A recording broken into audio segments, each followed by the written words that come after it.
no good. Rebounded by Anthony. 2 seconds left. Anthony for the win. Cody rolls it. Cole Anthony gives the Magic a victory. Close Up Magic.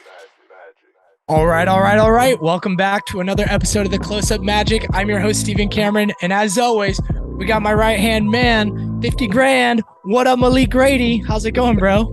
It's going good, man. It's good to actually be back in person again after the weirdness and the goodness of last week and all, but it's good to be back in the same cyberspace. It's nice. Yeah, dude, I agree completely. Last week it was a little funky. Like, as if you all caught the show last week, I did the intro and Malik did the main meat and potatoes of the conversation with our interview with Luke Hetrick. And yeah, it was just weird. I was feeling like crap. I had a stomach bug lasted. Dude, a little bit too much back end information for all you listeners, but I had like some sort of like virus stomach bug. So did my wife. It lasted for like 5 days. I was out on a work trip feeling like crud. And the worst of it was the day we were supposed to record. It was horrible. So anyways, listeners, a little bit of back end. That's what happened. Obviously that's not the plan, but it's nice to have a co-host that can like get your back during these situations. So you listeners can still have a show to watch and listen to. So shout out Malik. If it wasn't for you, we probably wouldn't have a real good show last week. Thank you very much for holding it down. Definitely, dude. I thought it turned out pretty good. I really got it's nice to get a chance to know Luke. I've been admiring his stuff from afar for a while there and seeing how his process is, looking at the Magic, that kind of stuff. So it's been we're getting into the groove going into the season and stuff. It's nice, man. Dude, Luke is a cool guy. I enjoyed that interview myself. I listened to it. It's funny. Him and I were supposed to connect last season for a show, and it just didn't happen for some reason or another. And then of course this season we get him on, and I get sick and bail last minute. So, but I was thankful to listen to it, and it's great to see him, continue to be integrated with Magic. And he's not a full-time Magic reporter, like he covers a lot of other things with Spectrum Sports, but to see how much he does care about the team and how much he does want to do a good job covering them, it's pretty cool. Those TV guys work hard, man. They have to be like one-man crews and like their own editors and film guys and all that stuff. Real. So it was nice. So anyway. For real. All right, man, let's get into the housekeeping and then we will get into the episode. So listeners, again, healthy reminder, the season starts in like a little over a week. So maybe a week by the time you're listening to this. So my reminder to you is let's get yourself looking fly. Get your drip going. Get some close-up Magic gear. I got the hat on myself today. I don't have the shirt on because I wore it just 2 days ago. And I'm going to be buying a couple other things, but I'm telling you guys, prices are reasonable. If you want to support the show and also get some more like Magic style swag, to wear. There's stickers, there's shirts, there's polos, there's hats, different styles of each kind too. Like there's 2 or 3 different types of hats. There's 2 or 3 different styles of shirts. So it looks good. It's pretty cool. Yeah. It's good quality for the price too. So, this podcast is brought to you by 19 Media Group. They do a lot of really cool things on the back end, like help us get merch, help us do some other things that just like really allow this show to thrive and grow. So shout out to 19 Media Group. Go check them out. A lot of really good shows, NBA shows, basketball season's about to start. Shout out Baseline Podcast that Malik Grady was just on for a coming episode that's coming out soon. I've been on that show a few times myself. So check out 19 Media Group. They're super solid. Thank you, 19. And then last thing that we are going to ask is that you subscribe.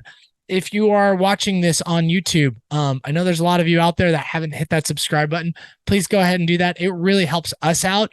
The sooner we hit certain numbers, the sooner we can monetize on YouTube. The sooner we monetize on YouTube, the sooner we can continue to do more giveaways, more just growth for this show. This isn't a show where really Malik and I are taking a profit. The profits that we make, we put right back into the show. So, yeah, go ahead and hit that subscribe button, leave a review, help us climb those ranks a little bit, and share it with a friend if you can. Yeah, definitely in whatever format you can. I mean, I don't want to forget whether it's iTunes or Spotify, all the rankings help and lets us get out to other people and stuff. Because the reason why we got into this because we had that burning desire to be able to talk Magic basketball basically all year round, every day. And this gives us the opportunity to do that. So the more you guys review or share, let's just talk to more people, the more people that are sharp about the Magic and as nuts about it as we are about the NBA, that kind of stuff. So that's what it's all about. DMs are open, reviews are open. Feel free to do that, and we invite you. And last thing, it's kind of more of a teaser. I know I said on Twitter yesterday or today that we'd have a big news announcement. It's not quite ready, but I think y'all are going to like it. It's going to benefit you all quite a bit. We think it's pretty cool. We've been working on some stuff on the back end. And so make sure you tune in. Hopefully next week, we got to tweak a few more things, but it should be ready to launch next week. So make sure you listen to next week episode, which next week episode is going to be pretty baller. As long as the schedule doesn't change from now, we have a pretty awesome guest lined up next week. I'm not going to drop any names because sometimes things happen. You got to reschedule, but this should be a fun guest that a lot of you will really appreciate. So with that being said, Malik, I'm going to pass it over to you to get this episode kicked off. Well, obviously as the preseason winds down, we find ourselves trying to oscillate between super excitement when things go great and not, going Joffrey off the window when things don't go well, when guys don't have the great games and all. So, and a lot of people view preseason basketball differently. Our good friend Richard Stamen, Mavs Draft, had a tweet earlier this week talking about, curious to hear everyone's opinion on this. What do you watch for when you watch preseason basketball? Is it simply just to watch NBA basketball again, see how your team looks, watch a rookie or newcomer to the team, development, new skill, or something else? And coming from him, a lot of the answers were kind of granular because obviously he is kind of a professional draft analyst, so there are a lot of things he's looking for, but it really applies to all of us. There's different ways to view it. Some people really don't view preseason all that much at all, just kind of maybe check some box scores because it can be so haphazard and all. So, I mean, it's just interesting. Like, how do you view the preseason? I know for me, I love the excitement and be able to see some highlights, but I always try to temper my expectations and understand that it can vary so much. I know that veterans especially kind of ramp themselves up in the preseason, and I learned something earlier on when we played a team, I think a couple of years ago, where the veterans weren't looking that great, almost for our team or their team. And then the regular season started, and all of a sudden they had ramped it up. Like we played the same team, I think, in the preseason and the regular season. I was like, oh man, we're going to be really good. When the regular season came, those guys somehow turned it up to another notch. And I've heard guys talk about that. So it kind of gave me that lesson. We don't really have veterans that can, throttle it on and off, so to speak and all. But anyway, how do you watch preseason, Stephen? I kind of watch it multiple different ways. I don't watch every game. I'm not gonna lie. I'm, particularly this year, with where preseason landed with my work calendar. Preseason started and I basically went on 2 back-to-back work trips. That's right, yeah. And work trips happen and I have, things to do during the day, things to do during the evening. I'm probably not rewatching the replay of a preseason game. So I'm going to check box scores, read articles, listen to some podcast updates, hear what other people had to say, watch some highlights, maybe watch little sections of the games, but I'm not watching the entire game all over again.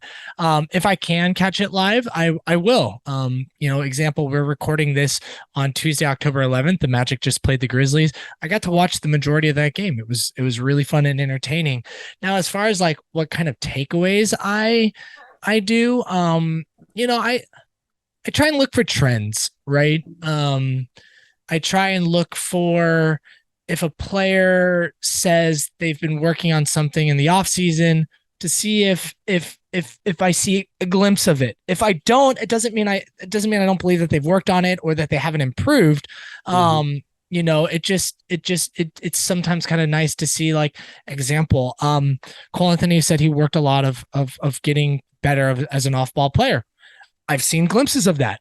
And therefore I think, cool, like you did, another example, I know for a fact Mo Bamba worked on a lot of different aspects of his game.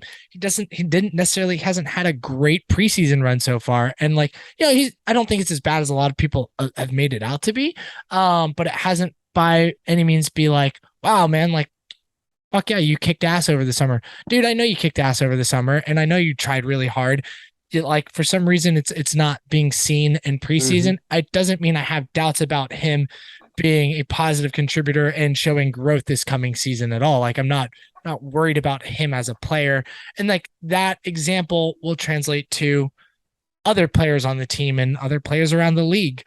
So it's kind of like a little bit of everything. I really could care less if we win or lose a preseason game. We could go 0-4 and it wouldn't matter to me. As long as I'm seeing like the right trends, I'm seeing like good energy, little clips of development here and there. But like you, I try and stay kind of like lukewarm. Don't freak out about things.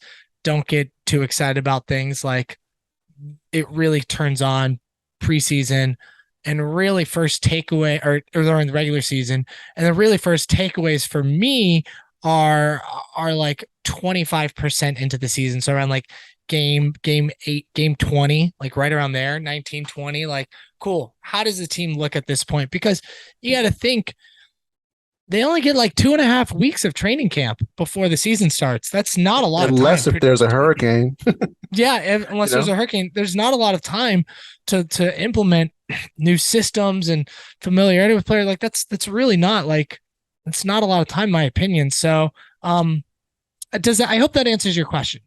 Yeah. I mean, what about you, Malik? It's also interesting because, we had the warring, sides of things because we had the number 1 pick, which raises excitement and raises how much focus we have. We had Franz Wagner going to Eurobasket, which once again raises things and what's he going to come back like? Sure. But on top of that, there have been the injuries. You guys that are coming back from things, Markel broke his toe. Again, it's not a big deal. He's going to come back. Gary Harris had meniscus surgery. Looks like he's doing well, but again, he's not out there. And then Jalen Suggs had the scare last week because usually the biggest thing that I want in the preseason is no injuries. Well, that was already a given not to be the case already going into preseason. So you already had that kind of cloud hanging over things. And obviously even with Franz Wagner, there's excitement him coming back from Germany, but they had to let the dude rest because Germany ran the brother into the ground. I mean, they were playing like every other game, playing through ankle injuries, that kind of stuff.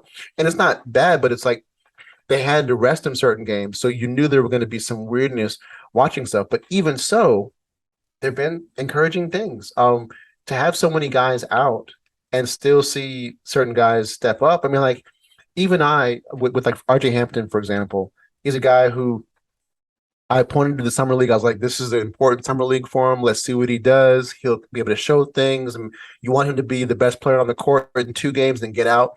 And then he came out there and he wasn't that. He was, mediocre at best at times. He didn't really show those things, and he kind of got out after those couple games. And we're like, okay, well, I guess we've written the book on RJ. He'll be here, and he just won't be this. But then in the preseason, all of a sudden, you're like, wait, has the light turned on? He looks, better out there. Those type of things. So, and again, I don't want to get too caught up in it. It's just preseason, but damn, after summer league, when I was so down on the dude, and now to see him do some things, you kind of have these ebbs and flows, no matter how hard you try. 'Cause I try to be balanced.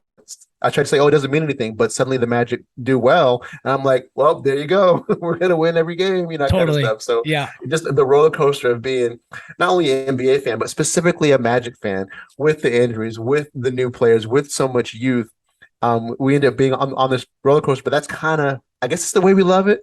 I'm always like, is this fun? I'm not sure if it is, but it's definitely our life, There's also fandom desperation to an extent that comes along with it, with us and people that have been following this team as long as we have, particularly in the last 10 years, 11 years. There's, I feel like we haven't had a lot of good and winning. So we're holding on to things a little bit differently than like maybe a team that has had more consistent success over the last 10 years. Not we have to watch things differently. We're not watching it the same way that freaking Celtics fans are. It's a little different game, and for that's us, okay.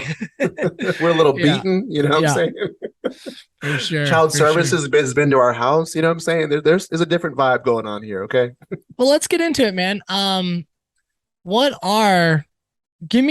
Let's just keep it simple so we don't overwhelm our audience. What is one thing so far that you have noticed or taken away or been psyched or not psyched about with preseason?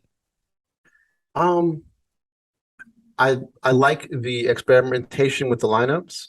I like seeing them trying to get Bobo out there, see what he can do.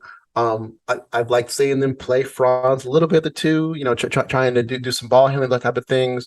Cole Anthony having some double figure games, that kind of stuff. So I like some of the experimentation. I like the reclamation of Terrence Ross, another guy that we had written his ticket. He had written his own ticket. He'd said, well, probably getting traded. I'm probably leaving, that kind of stuff. And to see his transformation since we got the number one pick and all kind of things. So that's been nice to see those kind of changes and all. But go ahead. I'm sorry. I was just gonna say, what is it? What's your first observation? Is it the lineups or is it Terrence Ross? Well, as I talked about it, I guess it's the lineups, but it's like the guys that have had to step up with the guys injured. So I guess Terrence Ross. I think we could get more granular about that. I feel like we will. Yeah. So like the lineups that have been forced upon us. Yeah, because of injury. Fun. What's a lineup that you've really liked? Also, the lineups that have been from experimentation and all. What's a lineup I like that you've seeing liked? Chuma Okeke at the small forward. He hasn't really.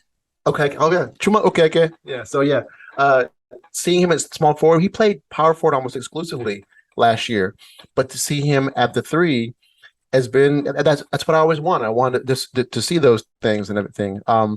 Franz Wagner a little more on the perimeter. He only played a couple games and all, but all those things that I kind of wanted to see.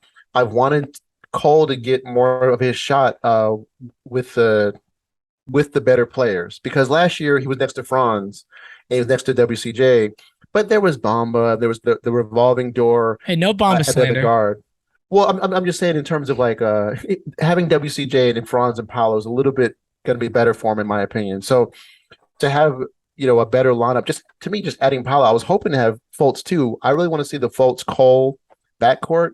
So to see Cole come out a little more buff, looking a little more himself, that kind of stuff, that's exhilarating to me. But again, I think Terrence Ross and RJ are the biggest things that I'm like, these new lineups, because Terrence Ross starting, in the starting lineup, I've had a whole entire arguments in DM groups over time about like, why isn't Terrence Ross starting once in a while? And some people saying, no, he has to come off the bench. It's the only way he can possibly be effective. And I'm like, why? Why can't he start? He's 6'7". He's a pretty good offensive player. He's awful defensively, but why can't he start? Why is it verboten to even consider the fact that he might start? And now he's just starting. So that's been exhilarating for me. What are things that you've kind of taken from it? What are the things that are on your mind, I guess?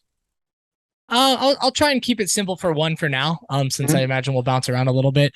I've been impressed with Cole Anthony so far. I mean, I've been impressed with a lot of things, but I've been impressed with Cole Anthony a little bit tonight, and this is probably why he's the first thing I'm saying right now. Is he says he worked off ball on his skill for off ball play, and I saw that tonight. I feel like we have seen when Franz has played the ball be in his hands more, particularly with Fultz being out. So it's a lot. It's forced Cole to be off ball, and I feel like he's playing very smart off ball. He's got good movement off ball. And it's not just scoring. It's not just scoring. It's just trying to do those different things. Yeah. Moving without the ball to allow to transition the defenses a little bit, to create movement for someone else by his movement, and then when the ball does get in his hands, to make a decision with it, whether it's to catch and shoot or drive and kick or do some other form of creation. It's just been really nice to see him look a little bit more comfortable in that situation and seem to be okay with it too, right? Like, you see some players in the NBA that get some ball handling removed from them and they, They might they don't chafe. move as Yeah. much. They get a little stiffer where he's like, Mhm. like kind of embracing this, like, no, I got to keep leveling up. Shout out Coach Mose for that saying. But he, leveling up his play, evolving his game, not being such an on-ball dominant player, but being able to spread the floor differently without the ball and whatnot. So I just that was something that's been really nice. And you see it thriving. Tonight, like he didn't have the most amazing shooting night in the world, but it wasn't horrible. He had 12 points. He shot 4 of 12 field goals, 2 for 6 from 3. So not like amazing, like not the greatest efficiency, but not horrible by any means, So it's it'll be fun to see that continue to evolve throughout the season. And also like Cole Anthony, I love his rebounding, man. He's such a fun guard to watch rebound. He didn't get the rebound in this one instance today, but there was this spot where like, bro, he's jumping up and he's like right next to Steven Adams and some other big guy on like Dylan Brooks or some other like 6'10" guy on the Memphis Grizzlies team, and he didn't get it. But the fact that he's like jumping it just as high as their hands are to try and grab it is just. It's just fun. I love small guards that rebound. It's great. And Cole is an excellent rebounder for his size. So that's probably the first thing I'm going to say that I've noticed so far this preseason that I want to shout out. Not the first thing, but the first thing I want to shout out. What's another thing that you've noticed or want to shout out about the preseason? Good, bad, concerns, anywhere? Well, I mean, I also think I think Mosley has embraced them trying to play big and especially play through their big men, including Franz and Paulo in WCJ. Sure. Yeah. And I think that's the right way to go. And it hasn't all just been dribble handoffs. There were times last year, with development that we were like, does this guy know anything besides dribble handoffs, that kind of thing? And now we're seeing that no, that's not the case. Though there was possibly, in retrospect, some method to the madness. Whether it worked or not, we don't know, but he was trying to put something in place where guys would have the defense in front of them and kind of make decisions with the ball in their hands. But you're seeing more pick and roll with Paolo. You're seeing more kind of pin downs for the bigs. Yeah, that's exciting. The offense running through Paolo, running through WCJ. A lot of it came to fruition today. And all this is without Markelle Fultz. Now, Markelle Fultz has his flaws, that kind of thing. But to me, he is a guy who has shown that propensity to be a playmaker, and once again will allow a guy like Cole Anthony, like you said, to be able to play off ball if he's using his ball handling, attacking a closeout after the first pick and roll and the ball swinging, that kind of thing. And even Terrence Ross, you've seen him attacking an already shifted defense from the bigs being outside and stuff. You can kind of see the possibilities of how this might work, because let's face it, the biggest thing that this team is going to need is just better offensive efficiency in some fashion. Find some mismatches somewhere. And it's not coming necessarily from the guards. I mean, Cole Anthony, he has some positive things about him, but he's not someone who's going to blow by somebody and finish through contact at the rim. He can shoot off the dribble. He can do other things and all. But where we might have advantages is in our 3 6'10" skilled guys. There are times when, due to great passing, pick and rolls, that those guys can exploit some mismatches and all. And we've seen that. We've seen Paolo these last 2 games. You're like, okay, this kind of feels like a number 1 pick. I mean, he's not Shaq out there. He's not LeBron, in his first couple of games and all. But you're seeing the flashes, and that's what you want to see. You don't want to see your first number 1 pick out there and you're like, oh, I don't know if I see it at all. And there's not a path, or he's getting, just thrown around out there. You're seeing things working. You're seeing it work for them out, that kind of stuff, just racking up assists, other teams kind of going at them, that kind of stuff. So it's a nice thing to see that. So that's what I like, seeing the stuff go through the bigs and experimentation for those guys. So it's been fun. That has been super fun. And that kind of transitions to the next thing that I wanted to talk about was Paulo and Franz, our wings. Paulo specifically, it's he's had some rookie moments already. He's going to continue to have them. He's a rookie. He's, much. I think his season's going to a little bit look like Cade's last year, where it was very up and down, and then towards the second half, it just kind of stayed up. I feel like we're going to see a little bit of that. Hopefully not as many downs, but we'll see. I'm just trying to be real here, and if he exceeds that, then phenomenal. But most rookies take a little bit of time. They don't all come out looking like Evan Mobley did last year, where he was just like solid from day one. But one thing about his game that's really impressed me, and I don't have all the box scores opened up right now, but just from what I can remember, and I do have tonight's open up, his ability to get to the line consistently. Tonight he went 5 from 5 from the free throw line. There was another game, I don't know if it was the last game or the game before that, he was 5 for 6 for the free throw line. He gets to the line, his body is able to absorb contact. He's not afraid of contact, which allows him to get fouls on him while he's going to the hoop.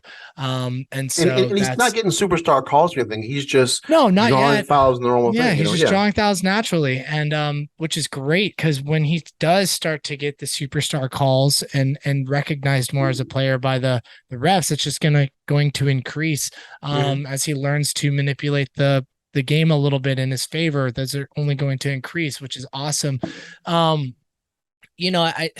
He had a couple of baseline drives where he just goes in and just kind of just tosses his back towards the defenders and just at ease does a layup. And it's just seeing him with he's got handles like a guard to an extent, moves like a wing, because he is a wing in my opinion.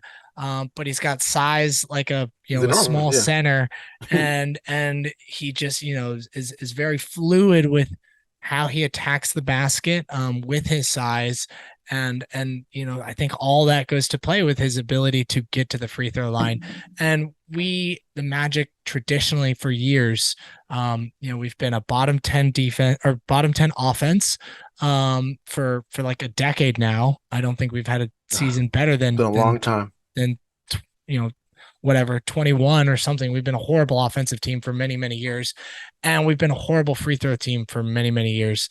And so I think if Paulo can start getting to the line a lot more, that's a start to getting us out of those bottom 10 groups and potentially more in the middle. And that's kind of where we want to start that trend going.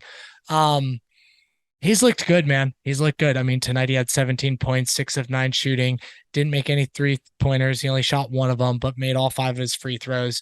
9 rebounds, 2 assists. He had some turnovers. He had a couple of bad passes, and had some foul trouble there. But I want to give Paulo a shout out. And I feel like I have been, because I feel like, and it's been cool. He's had some moments too, and no disrespect. I've been honestly trying to be chill the last couple weeks and just let things be organic. But fans have been talking more about Bol than they have about Paulo in the last couple of weeks. And sorry, cool. Bol might be an NBA player. I don't know yet. I'm not sure. I'm trying to let it play out. I did a post on Twitter a couple weeks back. You guys can go read it, all about why I actually don't like Bol for the Magic. But I'm not going to get into that now. I don't really feel like I need to. You can go read about it. But man, Bol should not be getting more conversation, even though there's reasons to talk about him. He should not be getting more conversation than our number 1 pick, Paulo Banchero. And I feel like we should be talking about him more, because he is him, and he is the guy that's going to help change this franchise. Yeah, I mean, I heard someone else saying that it was like, oh man, because the Magic actually had a post about Bol, and somebody was saying, man, we had the home opener in some ways, and you're talking about Bol, but we had the Paulo was the number 1 pick, all that kind of thing. Yeah, and I'll play the devil's advocate on that, in that Paulo's gotten plenty of press. I mean, plenty of love from inside and outside. I mean, because he's such a magnet for it. He's very charismatic. He's the way he dresses, the way he does fashion and stuff like that, good or bad, definitely draws eyes, that kind of stuff. He was in all the different pro-ams. You had the whole thing with the DeJounte Murray, all the other things. He was, on the same court when poor Chet got hurt, that kind of stuff. So there was a lot of when training camp started, it was all about Bol. I don't give a crap about that other stuff, man. But Paolo, remember when Jonathan talk about Paolo? Come on, man. When Jonathan went to media day, he couldn't get a word in edgewise for Paolo because the scrum around him was so huge. Now, Bol is the kind of oddity. He's the what is this guy? I was telling you earlier. Here we are defending Bol when Paolo should still be the one getting the praise. I'm not defending. You're proving my point, bro. You're proving my point. But then, actually, I'm not. I'm not defending Bol. I'm explaining why. People always talk about a training camp guy. In years past, it's been Devin Kennedy. It's been the feel good story, and that's what Bol is that he's kind of the this is a public interest story. It's the squirrel on water skis type of a thing, and maybe that squirrel could actually make the NBA type of a thing. But he's an interesting player for preseason for attention as well. And what I was saying earlier is that during the draft process, when Chet Holmgren, was the guy I was enamored with just because of his skills and all, and I kind of embraced how weird he looked. I showed some highlights of him to my wife. My wife was like, "Ew, I can't watch him because he's too angular and stuff." Yeah, and I started joking, saying he looked like the Babadook out there. It's just a kind of horror film type of thing. And then tonight, my wife walked by. I was watching the Magic Preseason and stuff. I was like, "Hey, remember when we had Chet Holmgren out there before? Well, we have this guy here, Bol. Is kind of like an African version of the Babadook." And she was like, "Oh, I see it," because he's just all legs and stuff and moving around and doing different things and all. So it's just a fun story. It may in the background for the rest of the season. He's an intriguing player. I don't think people are elevating Bol over Paolo. It's just that he's getting a little love in the preseason, and it's a great name. He's like this rich kid who's out of the water and stuff. So I just want to push back a little bit on that. So there was a solid week and a half when training camp started where there was more talk about Bol than Paolo, and that was just obnoxious. That's what preseason's for. Was stupid. Fans are dumb. So I understand Bol's an intriguing player. That's fine. We got Paulo Banchero that should be talked about. He's the man. He's the one that's turning this franchise. What's the name? When the regular season comes, I get it. I understand why people it'll only be because he's actually doing something good. I now, it's just I understand the intrigue about Bol. I get it. But it's Paulo time, Betty. I ain't worried about that guy. Gotcha. What else has been intriguing to you this preseason? We'll do one more each, I think. Well, did you want to get into what we talked about this lineup and what that means for going forward, or we'll do one more before we get to the lineup? Okay. Well, how about the young guys? Looking at Caleb Houston, the other rookie. Oh yeah. To me, he's not a guy that pops athletically, but he is big. Once again, leaning into size, he's a legit 6'8" plus. Oh, he's and nice. You can tell he knows what to do out there. He's kind of digging in for rebounds. He's trying to get his hands in there for steals. He's shooting confidently. Sometimes you have these young guys out there and they're like, "Should I shoot? Should I not?" He's like, "No, I'm letting it fly." So it's just nice to see him out there having his moments and with a bench unit being able to just kind of let it fly when it comes to being other bigs. And again, at 6'8", if he's at the 2-guard position and he's next to, hopefully, if Franz is staggered with the second lineup, Chuma Okeke at 6'6", but with the great wingspan, that kind of stuff, we're kind of having a little bit of identity, especially because some guys are rebounding better than they have in years past and trying to be a little more physical. It's just nice to see. I think there have been times when the Magic felt a little bit all finesse and all skill, and there's a little more, trying to impose your will and have a little more of an identity. Some of that just Banchero being a big MF and, having Franz come back from Germany and being like, "Hey, I was back in Germany. I was kind of the man," and having that mentality. So nice to see Caleb Houston kind of throwing himself around there a little bit as well. So that's the other thing that my takeaway has been. I like Caleb, man. He's solid. And I do think that second unit is going to be fun and have size. I don't know if it's going to be any good, but it should be fun. Better than last year. Yeah, it should be better than last year for sure, particularly if they stay healthy. But you're going to have some shooting on that second unit, which is really cool with Mo Bamba, who shot 38% last year, Chumo Keke, who ended the season. I think he shot horrible to start the season. That's why his overall percentage was really down last year. But for more than 50% of the season, he was shooting at 39% from three.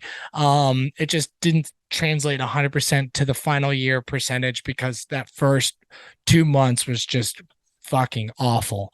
And then, Caleb Houston, really nice shooter. I imagine he will shoot the three over 37%. If Cole Anthony is on that second unit as well. Eventually I don't think he will be to start the year, but eventually and then you stagger someone else. It's that second unit should be fun. We'll see how much ball handling it has. They're definitely going to have to, particularly as this team is not healthy at the moment, they're going to have to be a little creative with some staggering. That's what I'm saying. I want them to stagger guys. Yeah. Totally. They're going to, they don't have an option right now, in my opinion. They have to stagger. It just depends who are they staggering. Franz is natural to stagger. Cole Anthony is natural. Yeah. Well, to me, too. Franz, Fultz, and Bankaro, the guys, I want one of those guys on the court at all Fultz times. Maybe even two. I know right now, but I'm saying that's the goal. Yeah. Eventually, is that have one of those guys on the court at all time. That's my fantasy. Push back there a little bit. I think Mose is going to run a 10-man lineup for a while. I think so. I don't love 10-man lineups. I really don't. I prefer 9. But I think because there's too many guys that need looks this season for the front office to evaluate, and some guys that also need to build up their value to the rest of the league again. I think we're almost going to be forced to see a 10-man unit. When healthy, at least, in my opinion, until maybe a trade or two happens down the road. I just think we have too many guys that the front office is going to want to see and that the rest of the league needs to see for value wise. But it would be nice to keep a starter on the second unit, at least to a little bit as they start the transition. Speaking about it, starters, the starting lineup tonight is one that you and I both had a very similar thought on, and you tweeted about it. As soon as I was watching it, I was thinking it myself. We saw a starting lineup of Cole Anthony, Terrence Ross in the guard positions, Franz and Paulo at the wings, and Wendell Carter Jr. at the 5. And because of health, straight up, our guys are injured. You and I are both in agreement that this is probably the starting lineup next week versus Detroit. What are your thoughts? Well, I think it has a chance to work in some ways. I think it's fun. Especially because, again, we're seeing that resurgence of Terrence Ross, who, yes. In this lineup, he's the weakest link defensively, but also probably maybe the most polished offensively, at least with the most of a track record. He was abysmal last year offensively and defensively.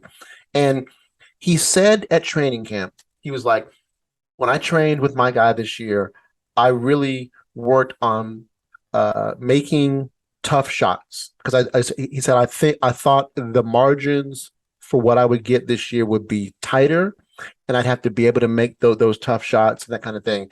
And my first thought was like, oh no, this guy's practicing tough shots. All he does is take tough shots anyway. Great. He's going to be taking even crappier shots than usual. However, that has not come to pass so far.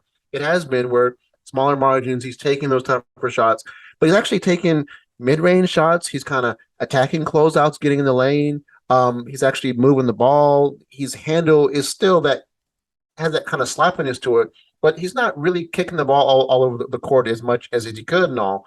And he's just been more efficient.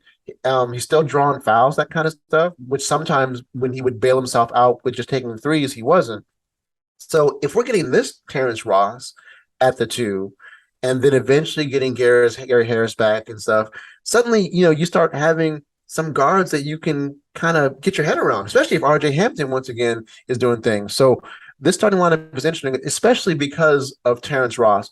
Cole Anthony, next to Franz and Paolo, is suddenly much more viable as your lead guard, because those guys can bring the ball up the court. Those guys can initiate the offense, and Cole can more attack closeouts and maybe at the end of the shot clock try to shoot threes or come off different things and all. So it's something which I was always going to find a way that it could work in my mind, but I'm not having to do quite the mental gymnastics that I might have had to. I'm not having to tell as many lies, so to speak.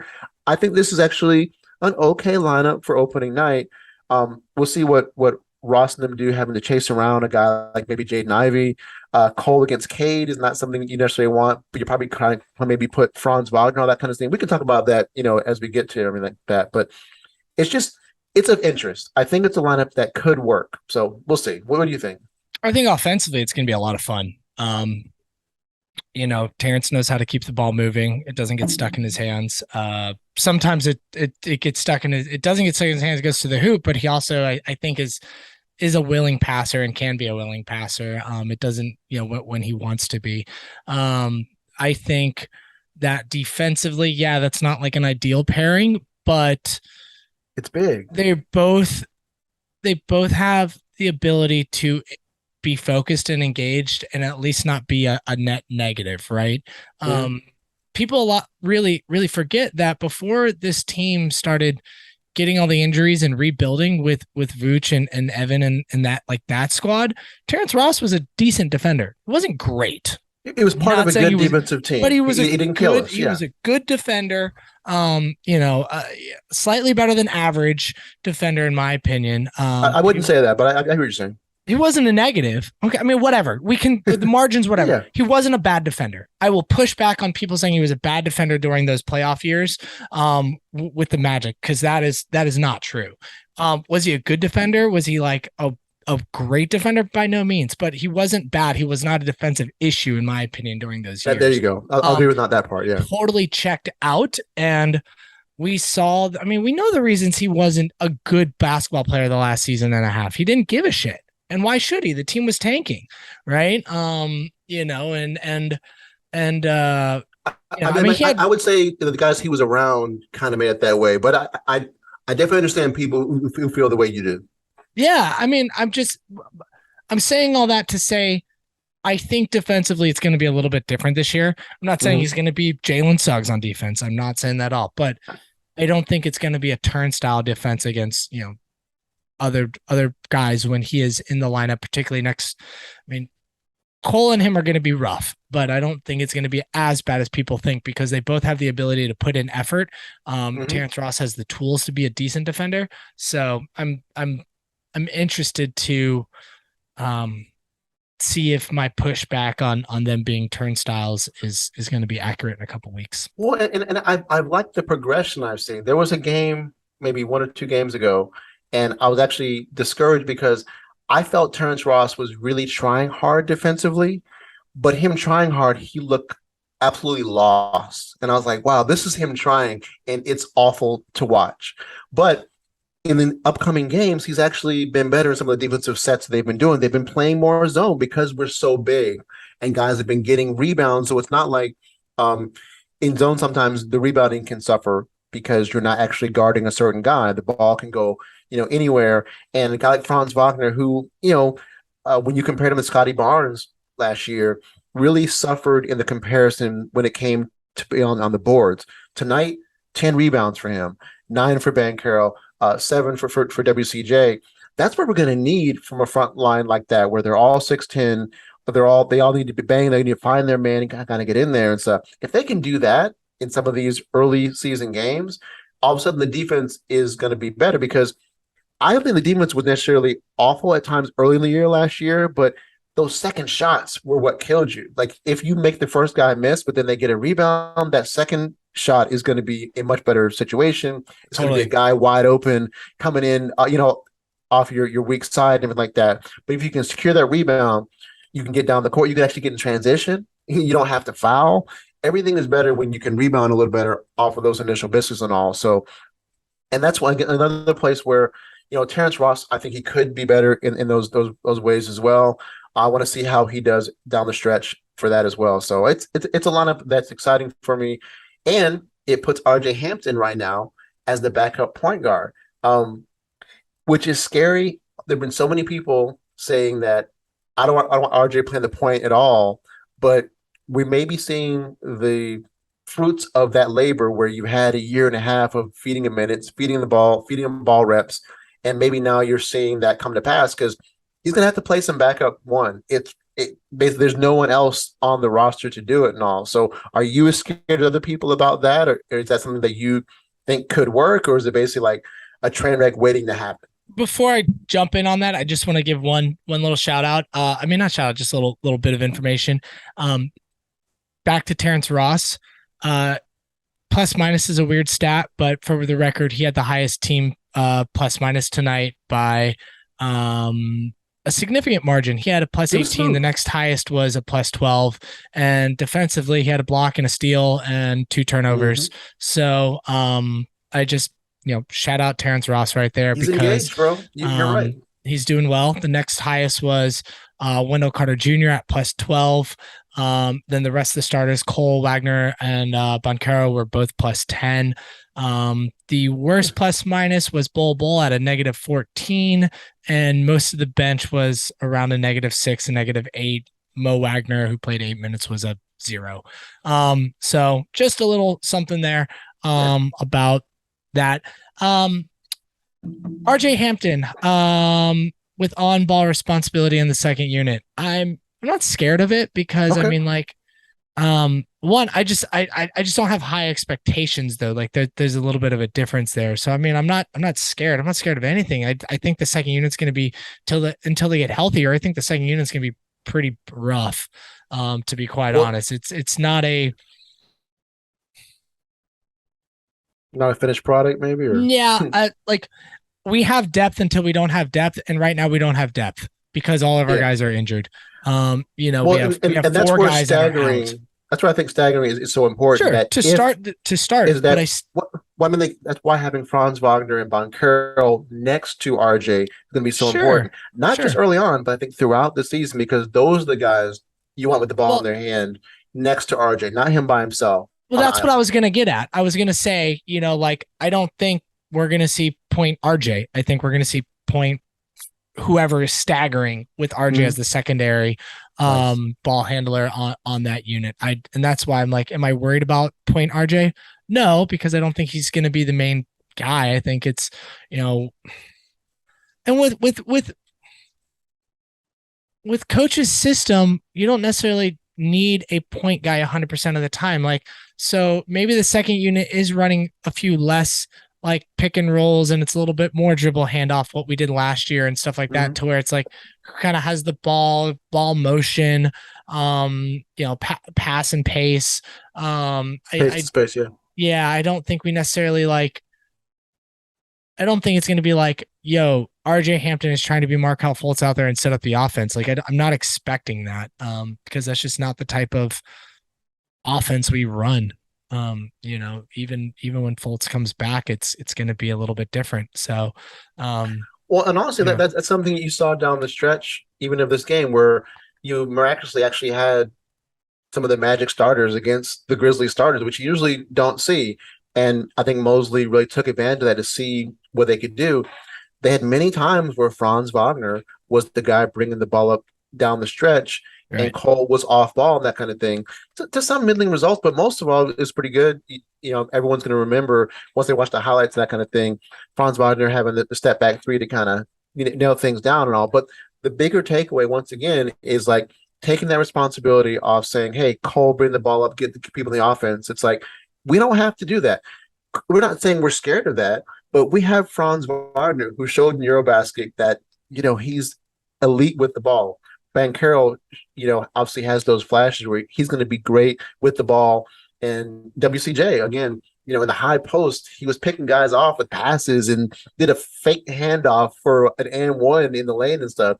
Yeah. Again, it's just one game, but you can, if we can get more of those things, we can kind of stand with some of these teams, hopefully, and kind of prolong our relevance throughout the season as other fans get to watch us maybe on League Pass and kind of seeing us, on the dial, that kind of thing, Speaking of League Pass, I feel like it's time to transition into our next segment here.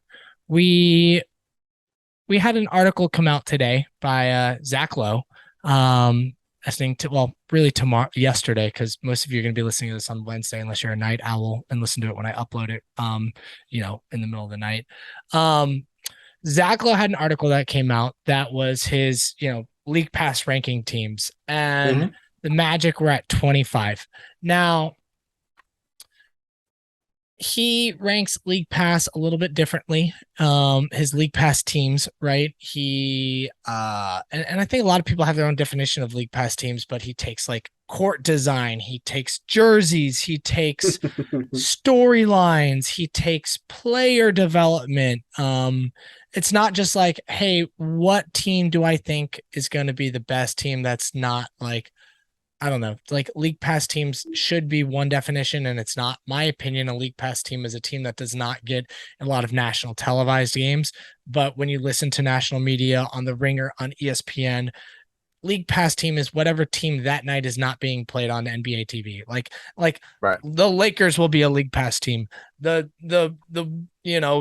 Bucks will be a League Pass team. Stupid. But it'll get in their list, and it's just like, it's in Zach Lowe's list, when really like League Pass teams should be like 20 teams instead of 30. That's kind of, I feel like, how the rankings should be. But I don't know, man. Like, so first off, I guess, like, what makes a League Pass team for you? Well, let's go back to the way I watch basketball in general. There, just for every team, I basically have probably a player or two that I'm excited about. So there's usually a reason for me to watch one of these teams. Now, the teams that are higher up on the League Pass rankings are ones that have more than one of those players, or an entire franchise that I like the way they do things, the way they play.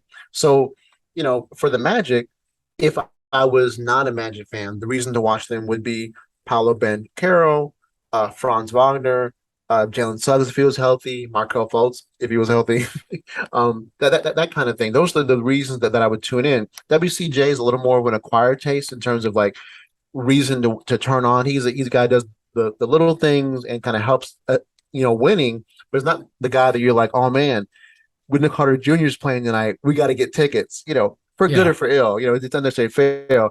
LaMelo Ball is obviously those type of player. Cade Cunningham, even like, got that Jalen Green, those kind of guys on the poorer teams. And sometimes the best teams aren't really League Pass teams, because like the Jazz for the last couple of years, you had Donovan Mitchell, but you weren't being like, oh my God, I can't wait to turn on the Jazz, because while the screen assist from Rudy Gobert really just, give me a semi, that kind of thing. That's just not the way things work. What I'm saying? It's just yes. Like the intricacies of the San Antonio offense with Pop. It's like, okay, when you have Kawhi, call me, but otherwise, no, thank you. What I'm saying? So that's usually my kind of main thing. So yeah. I think there's a narrative to League Pass teams that is not actually true. Okay. And I was kind of hinting at that earlier. I think like League Pass teams should be organically what you were talking about, right? But like the Denver Nuggets should probably not be a League Pass team. The San Antonio Clip, Nikola Jokic.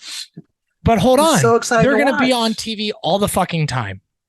Oh, but the conceit is that a team that you want to watch, even though it's not in your market or something. That's the thing. It's not saying that actually. I don't know, man. I feel like it's more about national televised games. That's my opinion of it, right? So I feel like for you, because they're already on national TV. Yeah, it can't be a League Pass buy team. A League Pass team. People buy League Pass so they can watch the teams that are not on national television, right? And what it says is that when Denver isn't on a national game, you're glad you have League Pass, because then you can watch Jokic because he's so awesome to watch. That's the idea. Sure. That even when they're not national, you're watching them because they're so excited. I'm talking about teams that have like less than 10 national televised games a year. Those are League Pass teams to me. But they usually have those games because nobody actually wants to see them because they stink. Right. That's a League Pass team to me, right? Who are the teams that you really don't like, that the average person are not turning on to watch, that there's reasons to turn on and watch, right? And then that gets into like, the Oklahoma City Thunder. They have one national televised game versus the Magic. There's really no reason to turn them on unless you want to check out Shai Gilgeous-Alexander. If he wasn't hurt, for the Chet 40 games he's Holmgren, playing. Yeah. Lou Dort, like that type of stuff. To me, that's what makes a league pass team. So, I gotcha. I like when I look at, Zach Lowe's rankings and he's got the Clippers at 8 or something like that. I don't even look at those teams. I don't count them. So I don't know. Like I didn't think the Magic at 25 was all that much disrespectful. There's definitely Magic fans that were like, oh, that's too low. Like, we've been trash for a very long time. We've been really bad. We got the number 1 pick. Yes, people should turn on for the number 1 pick. But at the same point, like, were people like clamoring to turn on like fucking Pistons games last year? And they had Cade, who was a much more hyped prospect than Paulo. No, they weren't. People but might have turned on 1 or 2 games. It's about the excitement level of the player. Like historically, the ultimate league pass team. The Pistons are a league pass team. The Clippers are not a league pass team. I know you want to change the definition of league pass rankings. No, that we're all using, like to have it narrower. But the way we view it is like they have the most exciting players. Like back in the day, the first big league pass team was the Sacramento Kings when they first got Jason Williams. And there was a team where it was like you only heard about them. You kept hearing about Jason Williams and suddenly Chris Webber being revitalized and Peja Stojakovic having come over from overseas.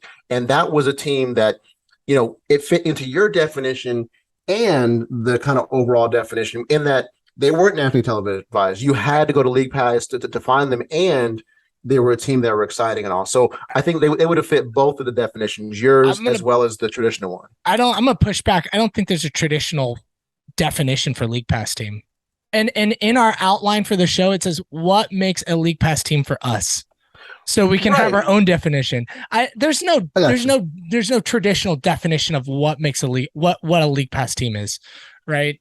What I'm saying is Zach has been doing this for 11 years, and that's the way he looks at the watchability scale of these teams. It's not power rankings. It's about like the watchability of these teams. It's not, it's not just based on national televised games. It's based on but that's how people view it, Malik. That's how local fans of the Magic, when they read something like League Pass, they're like, well, why is so-and-so up so high? They have 25 national televised games. I'm telling you, that's how people view the word League Pass ranking. That would show Magic fans to be uneducated if they were thinking that. Dude, I think it's not just Magic fans. This is the whole fucking league. Like, not the whole league, but there's a lot of people league-wide that when they read these, they think the same thing as a lot of Magic fans, myself included. You know what? This is 11 years, right? We know what he's doing. This is not a secret, bro. Dude, he's not the only one that does this. People get upset with every league pass, like when the Ringer does their league pass rankings. It's the same thing.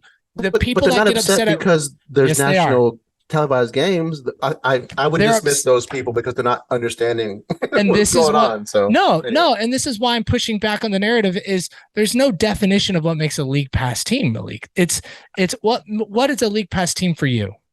We're talking about what it is for us, but I'm saying there's no national definition, bro. There's no definition of there's not. I think there's obvious. You're full of it. You're full of it. I mean, we can put it out there, fans. And people, when Zach Lowe says League Pass rankings, do you know what Zach Lowe's talking about? Because I do, and the rest of us do. No, because the definition is so different. You're wrong. Man. You're wrong. Listeners of the show, please tell us. What's going on here. Please tell us what's going on here. Who is right? Who is wrong? Please let us know. So, Malik, who are your top 5 League Pass teams this year? Oh my not God. Including the Magic. Top 5 off the head. Oh gosh. Yeah, off the head, not including the Magic. And then we're gonna wrap this show up because I'm gonna go write down the national definition of League Pass and add it in Webster's dictionary. I'm gonna first off, I would probably be I guess I would talk about the Pelicans because they're the team with I know they're on TV quite a bit, which would disqualify them in way you're thinking and all. But Zion himself is a League Pass ranking by himself. Like he's the guy, he's the reason to watch. Like I'm gonna make sure somehow that I get to a game with Zion in it. I haven't seen him in person before. I wish he had come to the SEC so I could have seen him in Gainesville, but it's the guy that I want to see in person, getting stuff done. Nikola Jokic with Denver, once again, a singular player, one of these guys that what I love about the NBA is, as much as anything is that for at any given time, you'll see players that are unlike anyone who's ever played in the game. And it's been my whole life. Charles Barkley. There's never been anybody like Charles Barkley. David Robinson, the guy 7'1", could run like a deer. Even Michael Jordan, Kevin Durant, just weirdos on the court. LeBron James, as big as Karl Malone, but having all those skills. Like those are some of the guys that I would want to see. Now, LeBron James has kind of gone down in the league pass rankings for me over the years. So again, for me, I would say Detroit. I would say even in some ways, maybe Houston in some ways, because I want to see Jalen Green. He's so skinny. His hair is so fabulous, and he's just dunking on guys. He's like 160 pounds. Like, those are the kind of guys. Now, he's, again, a true league pass guy because they're not on TV very often, but he's exciting to watch. Tari Eason, who, leaving guys like a bowling ball, that kind of stuff. So those are the guys that come to mind. I'm not sure if I can get to 5 off the top of my head, but those are the guys that kind of come to mind. I'm sure when you mention yours, I'm like, oh, yeah, I want that guy too. Because I love the NBA. I love watching these players do their things. I'm going to be watching certain teams just because I really enjoy watching them. But those are the ones that come to mind off the top of my head. LaMelo Ball sometimes would have been, but I can't. They're not league pass for me right now. Just him by himself. I'm not going to watch him and Kelly Oubre, that kind of stuff. Like, Sure. There needs to be more than one guy. Like if they're on, I'm going to watch it because of LaMelo, but I'm not going to be searching for Charlotte games. Oh, Minnesota. Weirdly for me, no, I Anthony like Edwards. That's a team on my list. I made sure I saw Anthony Edwards in person when he came to Gainesville with the Georgia Bulldogs, and he did not disappoint. The first half, he was amazing. The second half, he disappeared. That kind of stuff. So those are the kind of teams that come to mind. Maybe Cleveland. I don't know. I love Evan Mobley, but go ahead, man. I agree. I'm definitely super interested in the Wolves. They're going to be fun, and I don't think they never make a lot of national televised games. I think they got a handful more this year with having Rudy, nothing but too crazy. Yeah, they don't have a lot. I'm so intrigued by that pairing with Cat and Rudy. I think they're going to be fucking good, dude. I wouldn't be surprised if they get added a few more national televised games throughout the season, to be quite honest. I think they're going to be fun. Like you said, Edwards is great. Let's see if Cat can step up.